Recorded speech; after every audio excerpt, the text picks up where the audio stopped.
iPhone 14 Pro, Deep Purple. Hello everyone, today we're taking a first look at the new iPhone 14 Pro. What is it like and how does it look? And we have a new color, the Deep Purple, that came for this year's iPhone 14 Pro and Pro Max. We'll get this unboxed and we'll take a look at the design, cameras and that new dynamic island that came with the iPhone 14 Pro models. First thing you'll notice that Apple have actually changed the box a bit this year. For Pro models and boxes are white instead of the usual black. And let's open it up. There it is, iPhone 14 Pro in Deep Purple.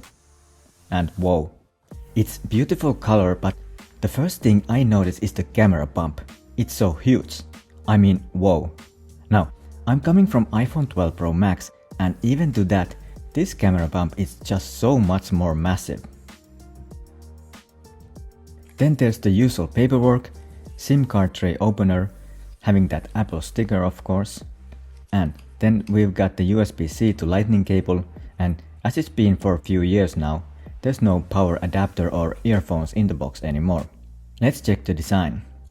First look at the new deep purple color and the sides. Lightning port. We can see buttons at the sides and they are unchanged. There's volume up and down buttons and silent switch on one side and the power button on the other side. Okay, let's peel this off as well.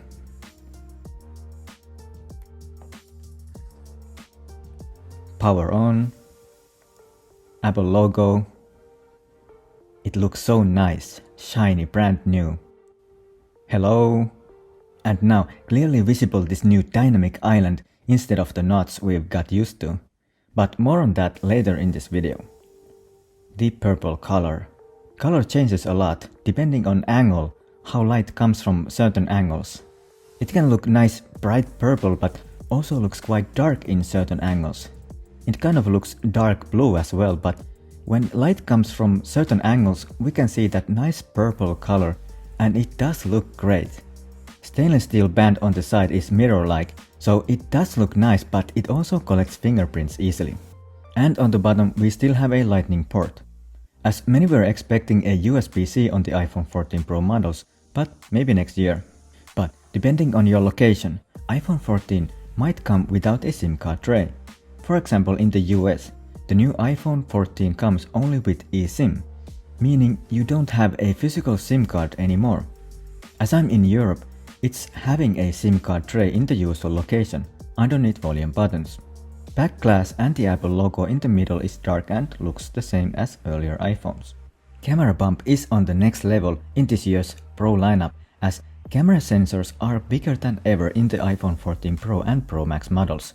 We have 3 cameras, new 48 megapixel main camera, a 12 megapixel ultra-wide and 12 megapixel telephoto. The camera bump is a bit bigger if comparing to iPhone 13 Pro, but if you're coming from iPhone 12 or 11 or older models, the size of camera module is huge.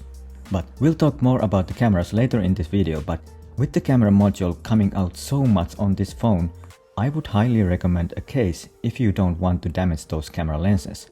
And of course for phone itself. I've linked another video where I'll unbox and install a screen protector and a protective case for this phone. And did I told you to smash that like button? Okay, screen size is 6.1 inch, same as earlier. Screen is OLED Super Retina XDR display and having a ProMotion technology with adaptive refresh rate up to 120 Hz. And having slightly thinner bezels that you probably won't notice, but you might notice that the front speaker is now smaller, a lot smaller actually.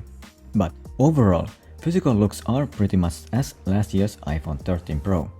Dynamic island. Now, when talking about the screen, we'll need to talk about biggest and probably the most interesting change in iPhone, the new notch, aka the dynamic island. So, all the way from iPhone 10 in 2017, we've had a notch that was having a front-facing camera and sensors for the Face ID. Last year with iPhone 13, notch sides got slightly smaller, but now it changed, it looks quite a lot. So it looks a bit different and it comes alive. This time it's having a pill-shaped cutout, and if we look closely, It includes the same things, a true depth camera array for your Face ID to work and for selfies, but they are separated in one circular cutout on the right for a new 12 megapixel selfie camera and one pill-shaped cutout on the left for Face ID sensors, which is now in smaller space than earlier. And that gap between these two is filled with black pixels to make this look one big pill. And by software, it's coming alive as around this it indicates different things and activities with smooth animations. So you can see many things like timers, album art, waveform while media is playing or during calls. Face ID animation is popping from there, phone charging and so many more. If you long press it, you get something popping up, media controls for example. So instead of earlier nuts that just didn't do anything, we now have something new and refreshing. And this is nice. And did I told you to smash that like button? Come on. Okay. First time in iPhone, it has always on display.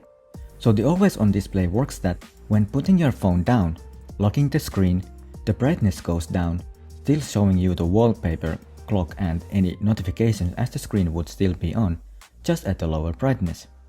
And there's the promotion technology in the display that changes the refresh rate and drops it down to 1 Hz. The transition from the home screen to the always on display is having a smooth fade animation, so it doesn't fade into black and white with only showing clock, as it maintains the wallpaper but also colors what there is showing. And if you got music playing, then your album art is showing there still. This looks nice, but this is a bright always on display though. It takes a bit of getting used to as it can be a bit distracting. Thinking your phone display is on even it's not, but it looks like that all the time. The always on display does go off completely for the night and on other occasions like if you haven't been using your phone for a while, or you're having an Apple Watch and you have left your phone on the table and walked away. It does recognize that and turn the display off. If your phone is in your pocket, it turns off. If you have low power mode on, it turns off. But also from settings you can turn it off completely if you want to. And it does have some effect on battery life, clearly. When I tested to turn it off completely for a few days, I have longer battery life with same kind of phone usage.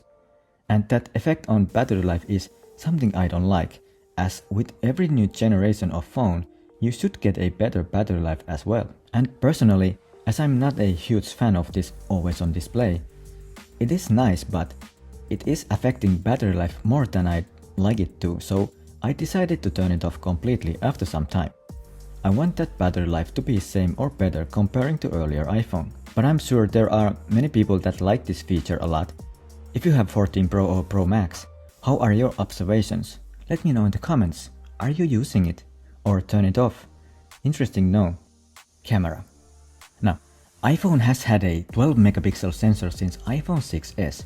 That's from 2015. Obviously, there's lots of improvements every year, but megapixel count has been that all this time. But this year we got a huge jump on this one. The primary camera on the iPhone 14 Pro now has a new 48 megapixel sensor. And not just the megapixel count, but the sensor itself is physically nearly twice the size compared to the iPhone 13 Pro. That's why 14 Pro has a noticeably larger camera bump. So far the pictures and videos I've taken with this one look amazing, with blurred backgrounds, separation of the objects. One might think they're taking with a DSLR camera. And I'm looking forward to taking more pictures with it, especially during darker winter times, seeing what kind of pictures it can deliver on different seasons. First impression conclusion would be, it is an awesome phone, but with few notes. The design is beautiful, cameras are amazing, and that new dynamic island brings you something new to the user interface, something refreshing, which is always good.